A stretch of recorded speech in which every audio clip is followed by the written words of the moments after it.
Alright, so our company for this project was Best Buy. As you guys know, Best Buy is one of the most popular companies out there, and they have a lot of competitors such as Amazon and other retailers. And we're going on this thing now. Alright, for those of you that don't know, my name is also Kobe. She's Kobe Jameson, and I'll be talking about the history of Best Buy. So before there was even a Best Buy, there was Sound of Music Inc., and it was founded by Richard Schultz in 1966. And now I'm gonna fast forward you guys all the way to 1981 and talk about the tornado sale. So basically, Sound of Music Inc. had all their stores located in Minnesota at the time, and the biggest store was not destroyed, but pretty much totaled by a tornado. The tornado took off the roof of the store and destroyed the entire showroom. And the only thing that was left intact was the storeroom. So Richard decided to have a 4-day sale, and he promised all the customers a Best Buy sale. And he sold a lot of different things in the parking lot of the store. And within those 4 days, the company made the most money that they would typically make in a month. And fast forward 2 years later, it's 1983, the store was converted into Best Buy, and from there, business was just rocking. And so I'm going to be talking about the environmental analysis. And so competitive wise, so the biggest competitor to Best Buy would be Amazon and other online retailers. And more people are buying things online. So these brick and mortar stores like Best Buy are having harder times making revenue and keeping up with this. Amazon has grown like exponentially compared to Best Buy in the last decade, and Best Buy's had to close down hundreds of stores in the last decade, and they've also tried to open stores in Europe and Asia, mostly China, but they didn't do as well because in Europe there's already other retailers for consumer electronics that are already set up and everyone already knows them. So it's hard for a newbie like Best Buy to come in and take part of that market share. And also in China, there's a bigger knockoff market there. So consumers there aren't willing to pay the same prices as they would here when they could just get an alternative for cheaper. And then economically, so most of the goods that you would get at Best Buy are non-essential. So people purchase them with their disposable income. And in times of economic recession, people don't have as much disposable income, so they're not able to purchase much products from them. And this was evident in 2008 during the recession. Best Buy stock fell from nearly $30 to $13, and they were just having a bad time that year because of the recession.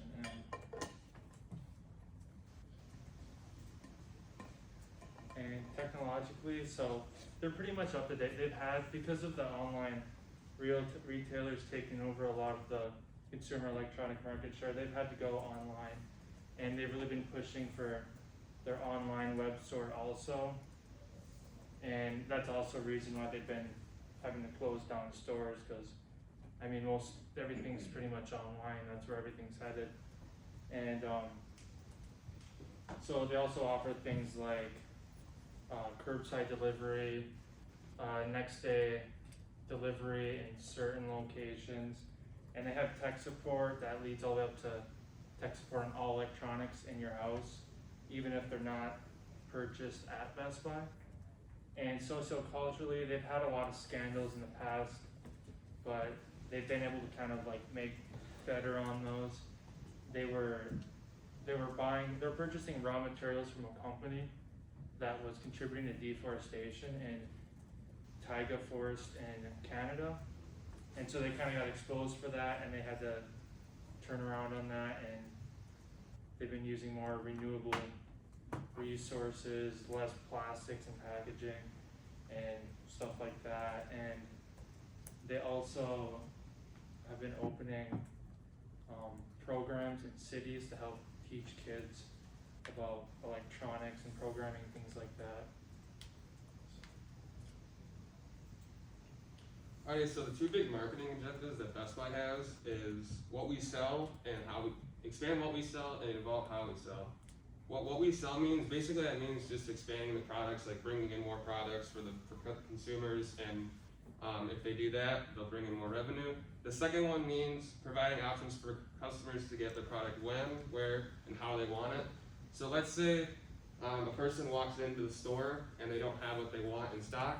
They can either order it online and have it shipped to the store, or have it online, order it online and have it shipped to their house. Another option is like what most companies are doing these days is curbside pickup. You put in an order on your phone, and then you go to the store and you pick it up, and you get the product that you want. So Best Buy's target market is people ages 21 to 40, mainly millennials. Like everyone that's in this room is probably between like 19, 20, and 21.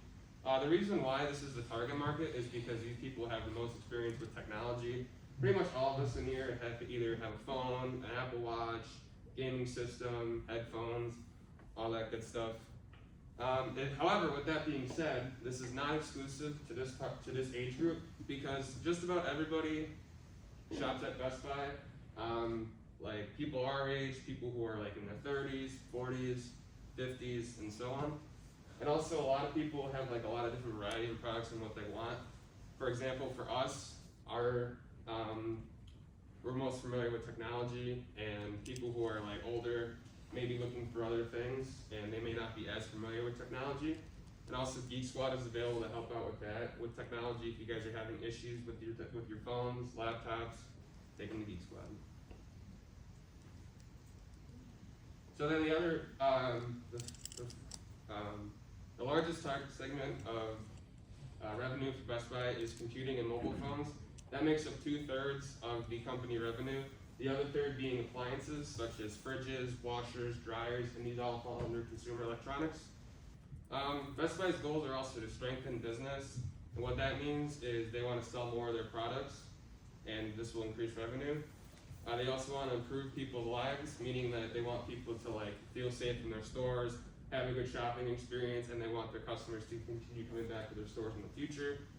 As someone who's worked in retail, that's a big selling point for a lot of companies, especially with Best Buy, because if you have a positive experience there for the first time, especially when it's your first time like coming into a store, that's gonna drive you to come back. And then the last thing is promoting community health. This means basically addressing basic customer needs and making sure that customers are happy and satisfied, and making sure their employees don't have to deal with you get the Karens that come in every so often that want to confront the manager. So that basically kind of takes off of that from happening, and that won't become as big an issue. And if that does happen, employees will have more like training and have more training and safety precautions when stuff like that happens. All right, so I'm Max. I'm going to be explaining the marketing mix to you guys. The first P is product. Best Buy doesn't own any of their products outright, really, like Apple, Samsung, all the appliances they sell. So that's kind of tricky for them. So they have to be well educated in what the products are, what they do, how they perform. Like Dr. Park was telling us earlier, what iPhone performs better for what situation, all that good stuff. Another thing that they got was the first mover advantage in electronic sales. That was a very strong point for them. That's why they started off so hot. They were able to capture a market that was ever growing and is still ever growing today. They're able to sell new phones. They take trade-ins sometimes, depending on what condition your phone is in. Obviously, you're not going to take a phone that's beat up and cracked and everything. Another thing they do is they allow people to come in and go hands-on with their products. Now, this is kind of a tricky situation for them because how many of you guys have been into a Best Buy and walked in and just started putting your hands on a speaker, a new phone, and just imagining how cool that would be to have? Mostly everyone, right? And then chances are you walk out of the store with nothing. You don't buy anything. You don't buy anything. You're in there, you're like, man, that was cool. Great way to spend an hour of my day. Now I'm gonna go home. So that's a really tricky thing for them. So they allow hands-on, and later we'll talk about how they help getting their customers through the purchase instead of the first step, which is in the door. So Place, they have over 1,200 stores alone in the U.S. As you can tell, they're in more highly populated areas to capture that target market of 21 to 40. And in being in bigger cities, they miss some of their market, but as we said earlier, they have the online store, which allows people to still shop technically at a Best Buy, which is just the electronic version. One thing that was also cool was Best Buy tried to take advantage of their logo, as shown on the screen here. Many of their stores look like this. There used to be one in Marquette, obviously that's now closed down, but they wanted to capture your eye, because if you catch someone's eye, most of the time they want to know what's inside, or they're interested to see what's through the doors. And that was a big thing to get people into the store and start that purchasing process. And they had growth after the collapse. Like you said, we're Best Buy now. We almost suffered a collapse to Amazon, eBay, whatever online retailer you can think of probably contributed to that. And they were able to adapt. One of the ways they were able to adapt was through supply chain management. They focused on inventory management, hardware, increased order accuracy, and customer service. They trained all of their staff on how to handle certain situations, educated them some more to explain the key features within the supply chain, and they really focused on people. You're not gonna sell someone to something just saying, here it is, here's my product, do you wanna buy it? They focused on sale tactics, how to complete a sale, how to get your customer through the sale, because when you walk into Best Buy normally, there's someone there to greet you, or say hello, how can I help you, what are we looking for? And most of the time it's, oh, I'm just looking around. Well, they have people in certain departments now that are not necessarily watching you, but I don't know if you guys have ever been to a furniture store and you're walking around and there's always a salesperson there like trying to talk you into buying a couch that you have no need for, which is kind of what Best Buy does, but not to the same degree. They help you recognize the benefits of the product, and not necessarily, they don't like to really point out the weaknesses, because they want you to complete the purchase and get through it. Next is price. Best Buy is actually 10 to 15% cheaper than most other retailers.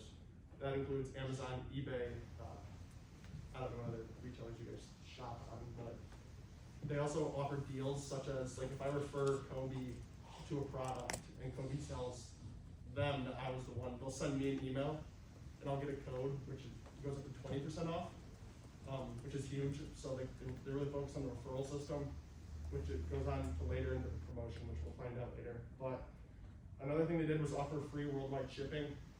Normally when you buy a product, you think you're getting a good deal, and then you go to the shipping section and they hammer you with a nice $30 shipping bill, which is not fun once you really had your hopes up to buy that product.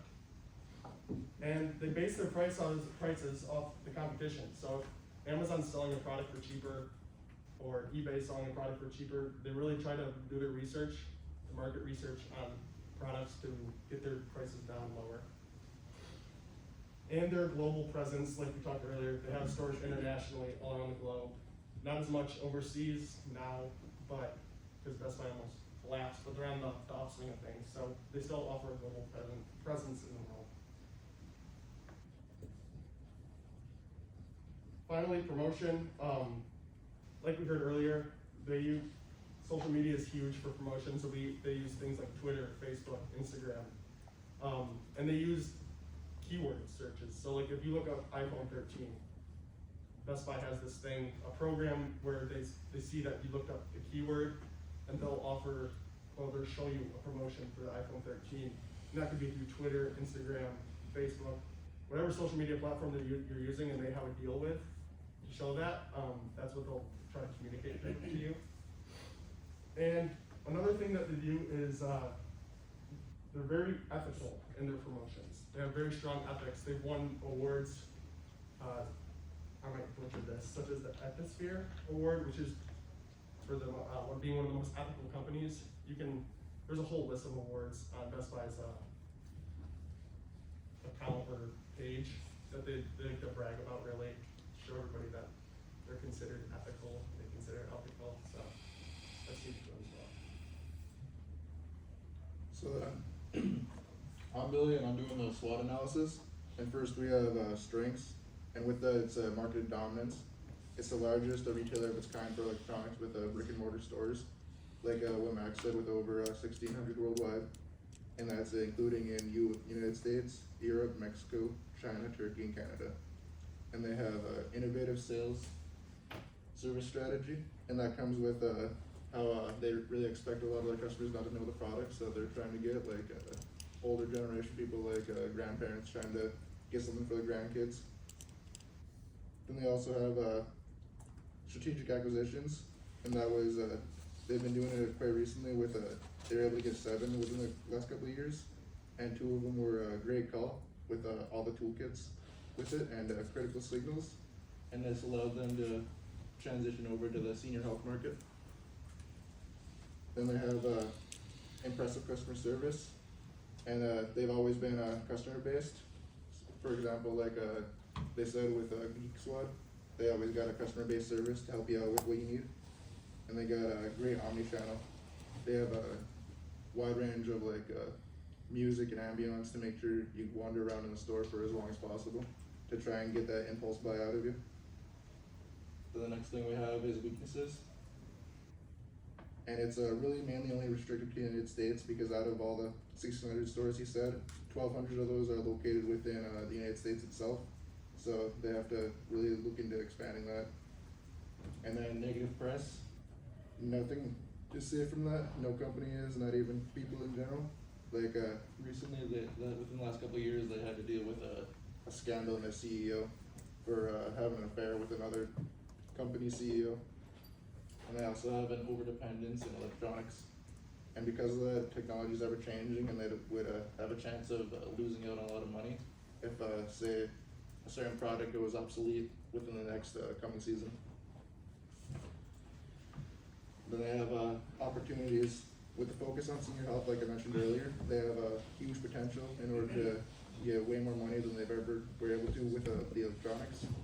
And they got that from acquisitioning Great Call to get into that market.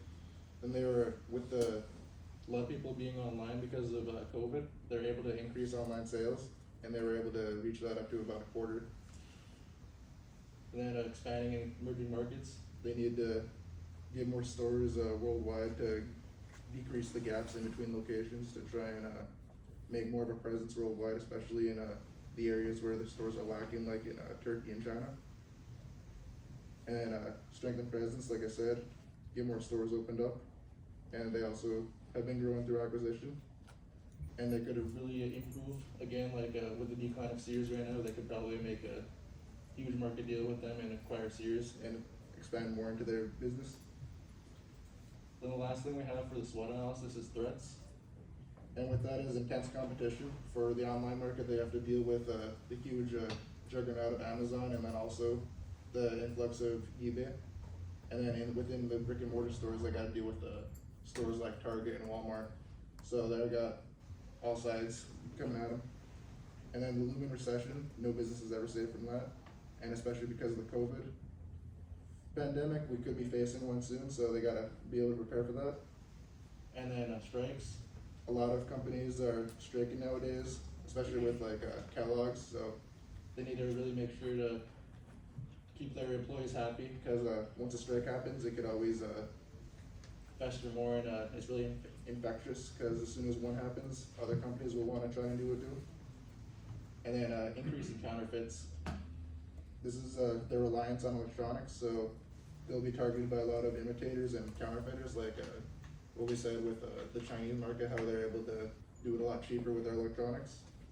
And then retail apocalypse.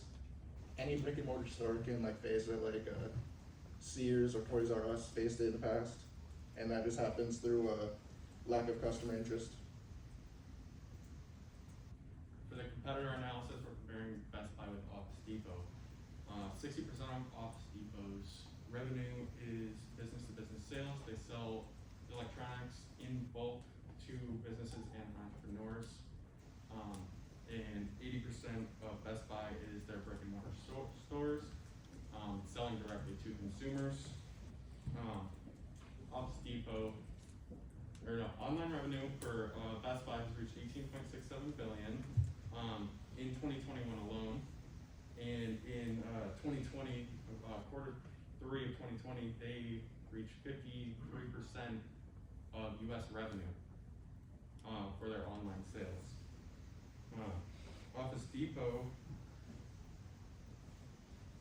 has only reached 2.29 billion in 2021, so they're lacking in the online retail market. Office Depot promotes the reduction in energy. They have reduced their energy usage by 44%, and they promote their increase in miles per gallon for their vehicles. They've increased the miles per gallon by 18%, and they've utilized their storage space better. Best Buy has reduced their energy, or has reduced their carbon emissions by 55%. They have the largest tech recycling company in the United States, and they have invested in reducing consumer emissions. They are expected to invest $5 billion by 2025 in reducing consumer emissions. So as we stated earlier, Best Buy's target market is consumers ages 21 to 40. And Office Depot is focusing on entrepreneurs and businesses, and their business-to-business sales. Best Buy can enter the business-to-business market because they're not very strong in the business-to-business market. Using their Geek Squad and their media network, they can fix any problems using the Geek Squad that companies may have with their electronics, and their media network can help companies network and promote themselves.